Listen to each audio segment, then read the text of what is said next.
reset, right? You just got to change how you think about it. A lot of people think prepping the trigger is movement of the trigger. So if I let it out just to reset, then it has a short move to come back, right?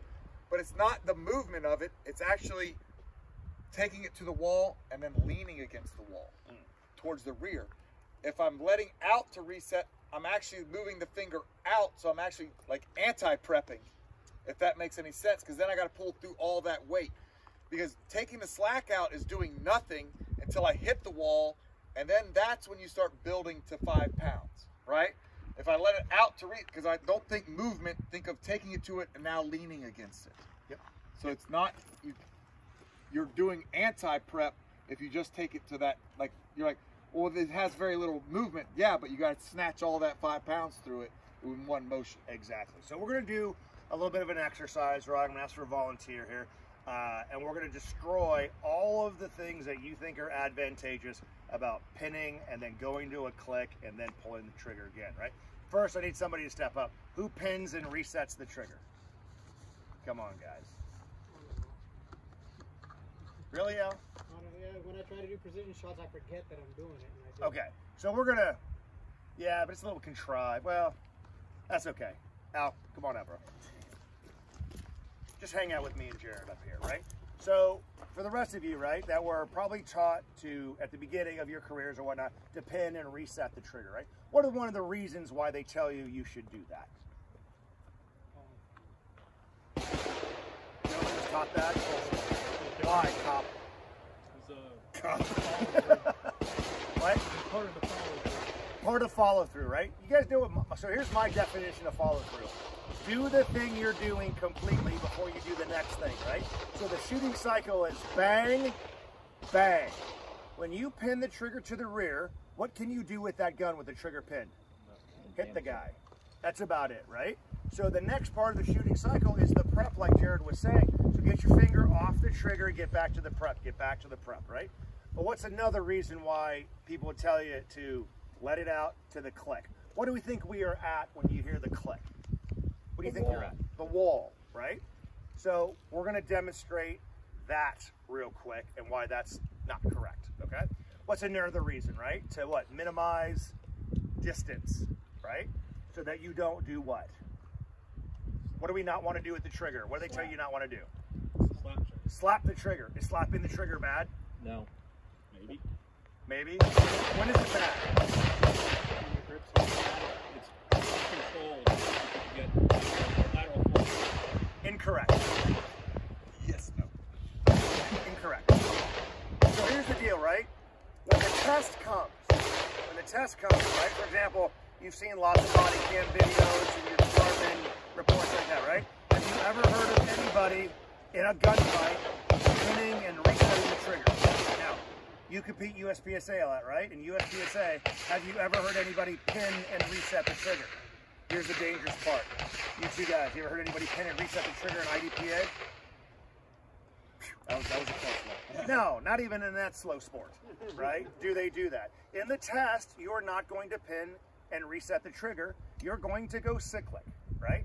So then you go to a class with like Rob Latham, Ben Steger, JJ Racaza. They shoot groups at 50 yards, and they're banging on that thing like it's dating a sister, right? And you come up, you're like, oh shit, 3-inch group. How did that happen? Because they're grabbing onto that gun with their support hand. Does that make sense, right? For example, Douglas. That's your, oh, Jacob. Jacob Douglas.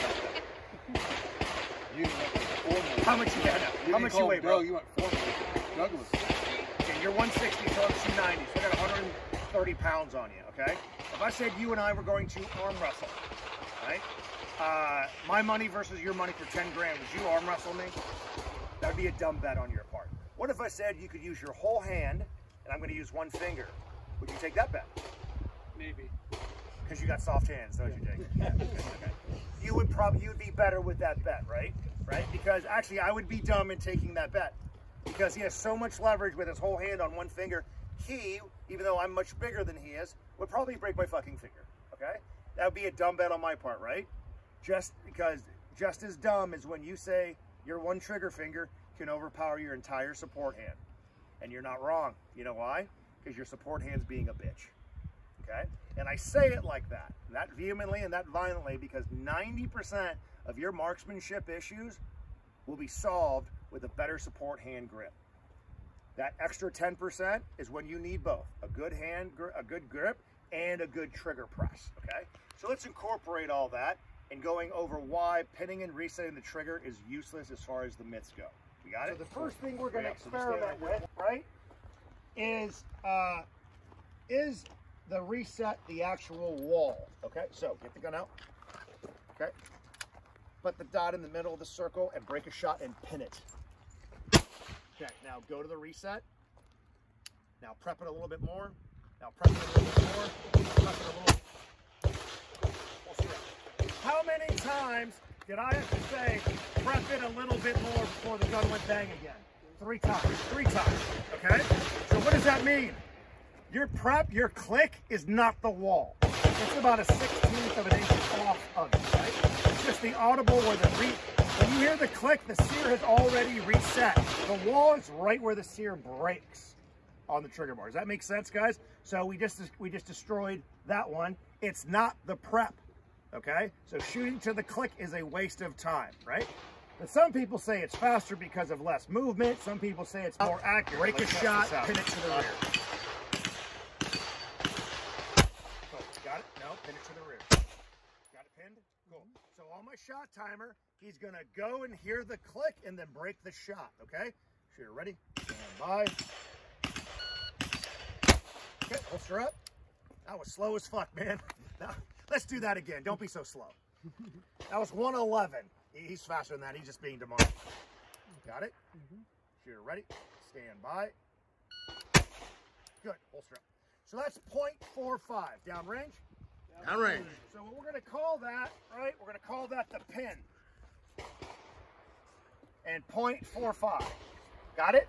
Now we're gonna test the slap, okay? So, come on out, gun out, get a good grip, a support hand grip like I taught you, okay? So put your finger on the trigger.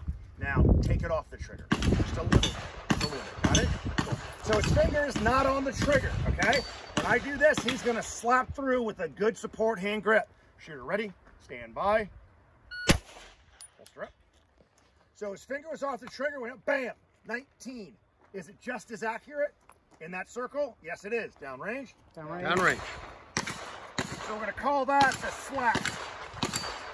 Okay, and that was 0.19. Over twice as fast, just as accurate. Because he had a support hand grip, because he's been to our class before, he was able to do just as twice as fast, just as accurate, okay? So now we just obliterated the fast and the accurate versus the slap, okay? Now we're going to do the prep, okay? So, gun out. Got it? Okay, get it right to the wall, right to the wall. Got it? Stand by. Okay, holster up. 0.15. Okay, so I'm gonna come down. So that's the prep, right? 0.15. Which one would you rather do, especially if you had to do multiple shots? Does that make sense, right? So it's not faster, it's not the wall, it's not your prep, right? It's not any more accurate, and it's a shit ton slower. That's why it's a waste of time, okay? And here's the thing, man, the first time me and Jared did a video on this, people come out of the goddamn woodwork, right? Defending this bullshit, okay? It's bullshit, guys. There is no way you're gonna be a craftsman with your pistol doing that shit. I don't give a fuck if it's lots of rounds or 1 round while you're zeroing. It's a horrible habit. Stop doing it, okay? Now, one last thing. Thank you, bro. Appreciate it. Give that back.